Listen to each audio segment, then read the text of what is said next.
esimesed siis karistused ja kuritööd siis said mul sealt nii-öelda nõukaaegsest Viru hotelli juurest, kui tahtsin natuke teistest võib-olla erineda ja käia parema jalanõu ja riidega, ja arreteeriti mind valuutavahetusega ja sellest ka esimesed kogemused vangimajast ja nii-öelda subkultuur ja niisugused halvad sõbrad.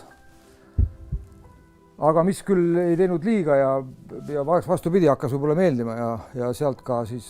need kombed ja kõik see tänavakultuur ja muidugi ütleme vanemad autoriteetsemad sõbrad siis nii-öelda ja hõlp raha ja nii need aastad läksid siin pea 20 erinevates vangimajades, siin, seal, Venemaal, Skandinaavias võib-olla kuskil. Midagi niisugust kurja erilist ei ole teinud, et hingevõtt kellegi, kõik olid niisugused kelmused ja pisiriisumised ja võib-olla niisugused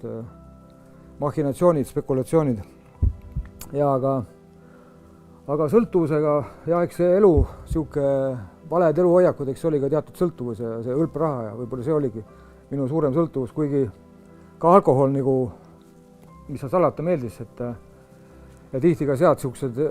alkoholijärgsed niisugused pahandused, siis küll politseiga ja küll igasugused traumapunktid ja Kui Jüri oli veetnud erinevate kuritegude eest 20 aastat oma elust trellide taga,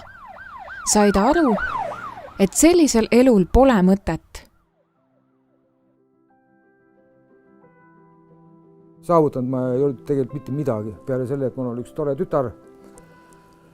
ka kellest ma kartsin, et ma jään tõesti ilma, sest kes sellist isa omale tahab. Ja kerisin nii-öelda linti tagasi oma eelmisse ellu, et miks ma selline olen ja miks ma täna 56 aastaselt veedan vangimajas. Tahe muutuda ja oma elu korda saada oli olemas, mis pani otsima võimalusi. Vallaametnik soovitas Jüril minna peale vabanemist Lootuse külla.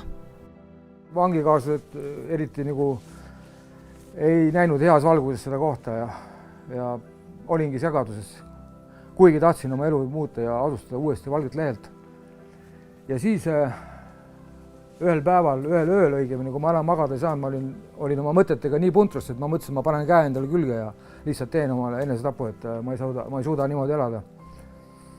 Ja need saatana mõtted, need enesetapu mõtted olid nii painalikud, et ma lihtsalt ei saanud magada ja ühel õhtul ma hakkasin lihtsalt lugema meie isa palvet, mis mul oli lapsepõlvest meelde jäänud.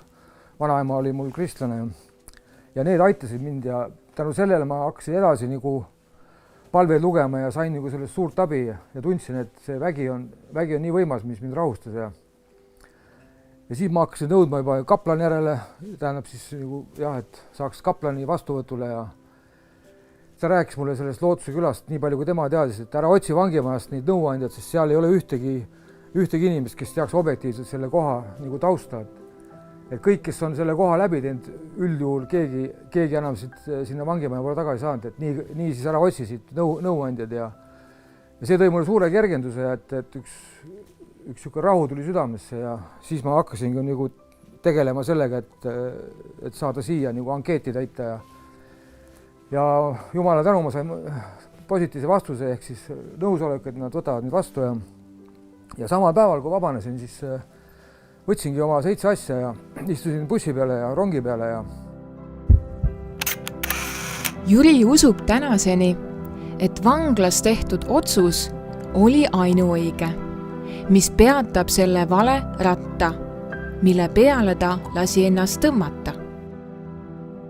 Lootuse külas läbitud esimene etapp aitas aru saada oma sõltuvuse põhjustest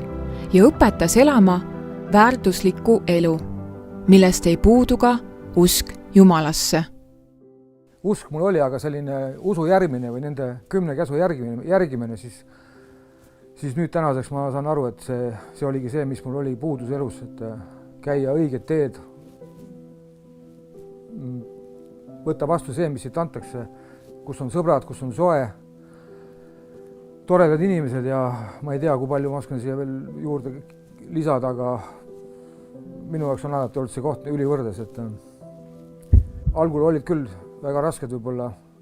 need nii-öelda nagu koha nõudmised siin, aga ka läbi nende ma sain nagu veel tugevamaks ja aru saama, et see programm on selle jaoks tehtud, et inimene muutuks nii seesmiselt kui ka välimiselt.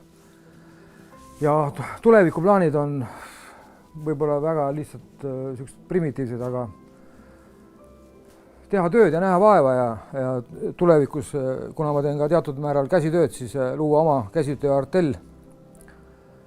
Ja kõige suurem unistus ehk on võib-olla õppida ära sepakunst, tuua sellega leib lauale ja teenida Jumalat ja nii lihtne see ongi. Ja praegu olekski minu poolt kõik ja aitäh!